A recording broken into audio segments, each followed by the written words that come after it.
മിഠായിയും വെള്ളമൊക്കെ ബാഗിലാക്കി ആവണീനെ സ്കൂളിൽ പറഞ്ഞു വിട്ടിട്ട് ഞങ്ങൾ സൂപ്പർ മാർക്കറ്റ് വരെ വന്നേക്കാണ് കേട്ടോ. ഇവിടെ നിന്ന് കുറച്ച് ബലൂണും ക്യാൻഡിലൊക്കെ വാങ്ങിക്കാനുണ്ട്. അവിടെ ഇതാ ഈ ഒരു ക്യാൻഡിൽ വാങ്ങിക്കാനാണ് കേട്ടോ പറഞ്ഞത്. പക്ഷേ ഇവിടെ മൊത്തം തപ്പിയിട്ട് അത് മാത്രം കിട്ടിയില്ല. 5-ൻ്റെയും 3-ൻ്റെയും സ്റ്റാറും കോല് പോലത്തെയൊക്കെ ക്യാൻഡിൽ ഇവിടെ ഉണ്ടായിരുന്നു. കുറേ കടയിൽ ഞങ്ങൾ കയറി ഇറങ്ങി, പക്ഷെ അവിടെ ഒന്നും ക്യാൻഡിൽ ഉണ്ടായിരുന്നില്ല. അതുകൊണ്ട് കിട്ടിയ ഒരു ക്യാൻഡിലും ഓർഡർ ചെയ്ത കേക്കും വാങ്ങിച്ചിട്ട് ഞങ്ങൾ വീട്ടിലേക്ക് പോന്നു കേട്ടോ.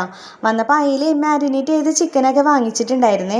ചിക്കൻ എടുത്ത് ഫ്രൈ ചെയ്ത് കഴിഞ്ഞതിന് ശേഷം അയിലെടുത്ത് വേഗം ക്ലീൻ ചെയ്ത് കറിയൊക്കെ വെച്ചു കിട്ടാം. അപ്പോഴേക്കും പിള്ളേരെല്ലാം കൂടെ ബലൂണൊക്കെ വീർപ്പിച്ച് ഡെക്കറേഷനൊക്കെ ചെയ്ത് തുടങ്ങി. ആവണി കേക്ക് തുറന്ന് പുറത്ത് വെച്ചപ്പോഴേക്കും ഇതിലൂട്ടിയും ഹോസൂട്ടനും സാക്ഷിയും കൂടി ടേബിളിൻ്റെ ചുറ്റും കൂടി നിപ്പായേ. അങ്ങനെ കേക്കൊക്കെ മുറിച്ച് എല്ലാവർക്കും കൊടുത്തു. പിന്നെ പിള്ളേർക്ക് ഫുഡെല്ലാം കൊടുത്തു കേട്ടോ. അപ്പം ഇന്ന് അത്രയേ ഉള്ളൂ. വീഡിയോ ഇഷ്ടപ്പെട്ടിട്ടുണ്ടെങ്കിൽ ലൈക്ക് ചെയ്യാനും സബ്സ്ക്രൈബ് ചെയ്യാനും മറക്കരുതേ. Tata bye bye, see U.